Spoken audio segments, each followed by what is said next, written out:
الحمد لله القائل من عمل صالحا فلنفسه ومن أساء فعليها وما ربك بظلام للعبيد أشهد أن لا إله إلا الله وحده لا شريك له وأشهد أن محمدا عبده ورسوله اللهم صل وسلم على سيدنا محمد وعلى آله وأصحابه أجمعين أما بعد فيا أيها المسلمون اتقوا الله أوصيكم وإياي بتقوى الله فقد فاز المتقون قال الله تعالى يا أيها الذين آمنوا اتقوا الله حق تقاته ولا تموتن إلا وأنتم مسلمون. Muslimin yang dirahmati Allah sekalian, marilah kita sama-sama meningkatkan keimanan dan ketakwaan kita kepada Allah Subhanahu wa taala dengan melaksanakan segala suruhannya dan meninggalkan segala larangannya. Mudah-mudahan kita tergolong dalam kalangan hamba Allah yang mendapat keredaannya di dunia dan di akhirat.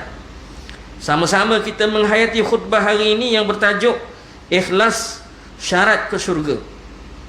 Hadirin sekalian, kita sedar bahawa setiap pentadbiran dan pengurusan yang berkualiti dan cemerlang akan memerlukan kepada peraturan dan etika kerja yang khusus, kerana tanpanya sudah tentunya warga kerja yang menjalankan tugas dalam pentadbiran sesebuah organisasi akan bertindak sesuka hati tanpa mengikut peraturan dan undang-undang, sehingga boleh menyebabkan berlakunya pengkhianatan, pecah amanah, penyelewengan, salah guna kuasa dan lain-lainnya. Firman Allah Subhanahu wa taala dalam surah Al-Anfal ayat 27, ya ayyuhalladzina amanu la takhunu Allah war rasul wa takhunu amanatikum wa antum ta'lamun.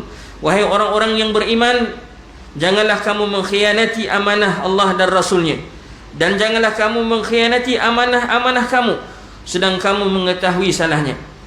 Justru setiap orang, tidak kira mereka yang memegang jawatan dalam perkhidmatan awam maupun mereka yang bekerja dengan pihak swasta atau persendirian, hendaklah mematuhi peraturan dan mengamalkan etika kerja yang murni. Antara etika kerja yang penting bagi setiap warga kerja ialah bersifat ikhlas dalam melaksanakan tugas yang dipertanggungjawabkan. Sesungguhnya orang yang ikhlas bekerja kerana Allah Subhanahu wa taala akan menerima tanggungjawab dengan penuh keredaan dan akan sentiasa berusaha bersungguh-sungguh bagi menyelesaikan setiap kerja yang dengan hasil yang terbaik. Firman Allah Subhanahu wa taala surah Taubah ayat 105 yang bermaksud, dan katakanlah wahai Muhammad, beramallah kamu akan segala yang diperintahkan, maka Allah dan Rasulnya serta orang-orang yang beriman akan melihat apa yang kamu kerjakan, dan kamu akan dikembalikan kepada Allah yang maha mengetahui perkara gaib dan yang nyata. Kemudian ia menerangkan kepada kamu apa yang telah kamu kerjakan. Muslimin yang dirahmati Allah sekalian, orang yang ikhlas adalah orang yang bijaksana. Mereka bijak menggunakan masa dan waktu kerja secara produktif dan berkesan, tidak melengah-lengahkan kerja, yang diberikan, dan tidak melakukan kerja sambil lewa ataupun asal siap sahaja. Bahkan mereka juga tidak akan mengambil kesempatan membazirkan masa dengan banyak berbual-bual kosong, ponting kerja, datang lewat tetapi cepat hendak pulang dan sebagainya. Sebenarnya pekerjaan yang dilakukan itu juga merupakan satu ibadah yang syaratnya ialah dilakukan dengan niat yang ikhlas, kerana kerja yang dilakukan tanpa keikhlasan hanyalah sia-sia dan tidak akan mendapat ganjaran dari Allah Subhanahu wa taala. Perkara ini telah dijelaskan dalam sebuah hadis daripada Abi Umamah Al-Bahili radhiyallahu anhu, katanya Rasulullah SAW bersabda yang bermaksud, sesungguhnya Allah tidak menerima satu amalan melainkan dilakukan dengan ikhlas semata-mata kerana Allah Subhanahu wa taala sahaja. Riwayat An-Nasai. Muslimin yang dikasihi Allah sekalian, keikhlasan dalam melaksanakan tugas yang diamanahkan dan dipertanggungjawabkan dapat melahirkan sifat yang mahmudah, sentiasa sabar, tabah, berbudi bahasa, mempunyai daya ketahanan hati atau perasaan dalam menghadapi sebarang tekanan, desakan sekeliling, atau ketika menerima sebarang kesulitan. Dalam keadaan seperti ini, mereka tidak akan terburu-buru membuat satu keputusan, tidak mudah berputus asa, apatah lagi menggunakan bahasa kesat dan tingkah laku yang tidak senonoh. Sebaliknya, Mereka akan sentiasa tenang menghadapi masalah, bersikap terbuka apabila menerima kritikan, tidak cepat marah, malahan sentiasa pemaaf dan rahmat tinggi, bahkan mengharapkan keridaan Allah Subhanahu wa taala.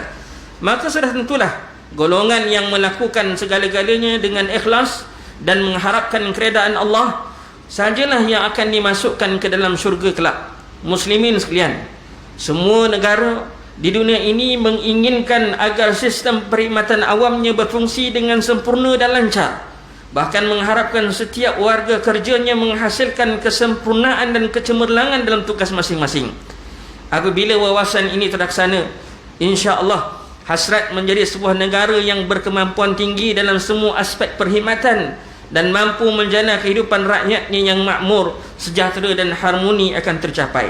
Marilah kita sama-sama berdoa semoga warga kerja perkhidmatan awam dapat meningkatkan lagi kualiti perkhidmatan dengan lebih baik dan efisien untuk meningkatkan lagi kualiti kerja ke arah kecemerlangan duniawi dan ukhrawi. Mudah-mudahan semua warga kerja perkhidmatan awam dan seluruh rakyat serta penduduk negara ini mendapat taufik, hidayah dan keredaan Allah Subhanahu wa taala, bahkan memperoleh kebahagiaan dengan ganjaran syurga yang dijanjikan di akhirat kelak. Firman Allah Subhanahu wa taala dalam surah Hud ayat 108, adapun orang-orang yang berbahagia, iaitu disebabkan imannya dan taatnya, maka di dalam syurgalah tempatnya, mereka kekal di dalamnya. Hadirin yang dirahmati Allah sekalian, mengakhiri khutbah ini, marilah kita bersama-sama menerapkan beberapa prinsip bagi mencapai hasrat ini. Yang pertama, majikan hendaklah sentiasa mengingatkan kaki tangan supaya membetulkan niat untuk bekerja dengan ikhlas semata-mata kerana Allah Subhanahu wa taala. Yang kedua, umat Islam hendaklah mendidik diri sendiri supaya mengikhlaskan diri apabila melakukan sesuatu pekerjaan. Yang ketiga, para pendidik, ibu bapa, masyarakat sekeliling hendaklah memainkan peranan dalam membimbing generasi agar yang memelihara keikhlasan, hati apabila melakukan sesuatu pekerjaan dan perbuatan yang diamanahkan. A'udzubillahi minasyaitonir rajim. Man 'amila salihan falinafsihi wa man asaa'a fa'alaiha thumma ila rabbikum turja'un. Tiap-tiap balasan berdasarkan kaedah, sesiapa yang mengerjakan amal saleh maka faedahnya akan terpulang pada dirinya sendiri, dan sesiapa yang membuat kejahatan maka bahayanya akan menimpa dirinya sendiri, kemudian kamu akan dikembalikan kepada Tuhan kamu. Surah Al-Jathiyah ayat 15. Barakallahu li wa lakum fil Qur'anil azim wa nafa'ani wa iyyakum bima fihi minal ayati wadh-dhikril hakim wa taqabbal minni wa minkum tilawatahu innahu was-sami'ul 'alim. Aqulu qawli hadha wa astaghfirullahal azim li wa lakum wa lisairil muslimina wal muslimat fastaghfiruhu innahu wal ghafurur rahim.